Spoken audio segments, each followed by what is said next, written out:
93101 разрядтары бойынша жіктелген түрде жазыңыз дейді. Біз бұл жерге басамыз. Бізде клавиатура шығады. Осы жерде біз мынаны жіктеу керекпіз. Яғни біз бірінші бізде 900.000 тұр, яғни біз біз 900.000 жазамыз бірінші. Мынау 900.000. 900 1 2 3 0. Бұл 900.000 болды. Екінші бізде нерде бұл бізде мыңдықтар ғой. Бұл 900-дің жүздік мыңдық бұл. Бізде ондық мыңдық бар нерде бізде. 0 бірақ бұл бізде.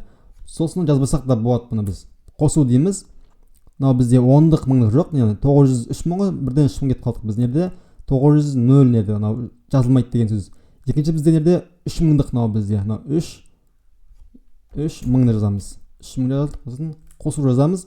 Кейін бізде жүздік нерде мынау. 1 ол 100. 100 ғой яғни. 100. Одан кейін қосамыз. Бізде мынада ондық жоқ тағы нерде бізде. Мынау ондық қой. Кейін бірлік бізде. Ондық жоқ, бізде бірлік бар. Оны қосамыз 1 жерге. Енді тексеріп басамыз. Енді біз дұрыс деген бізге белгі береді. Енді анимация деген бар. Осы анимацияны басатын болсақ, біздің жерде бір осындай бір анимациямыз бар. Бұл бізге осы санды жаңа жіктеп береді бұл қазір бізге. Міне 3000-дық болды, кейін 100-дік болды. Бізде 10-дық жоқ болды, бірлік кетті. Міне осылай жіктелді ол бізге. Жаңа есеп басамыз.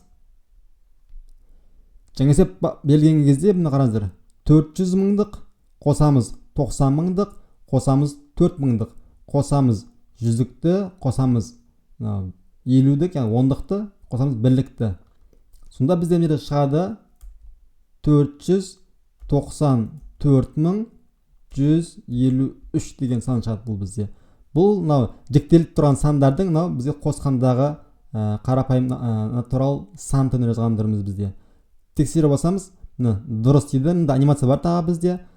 Біз анимация басқан кезде бұл біздің сандарды бір-біріне қосып жіктеп натурал сан түрінде жазып береді бізге. 4000 болды, 90.000, міне 494.153 деген сан шығады. Міне осылай жаңа есепті басып есептерді шексіз шығара береміз. Мына жердегі дұрыс есептер дегенімізде екеуі болды. Екі есепті шығардық. Осылай есептерді көп шексіз жасауға болады.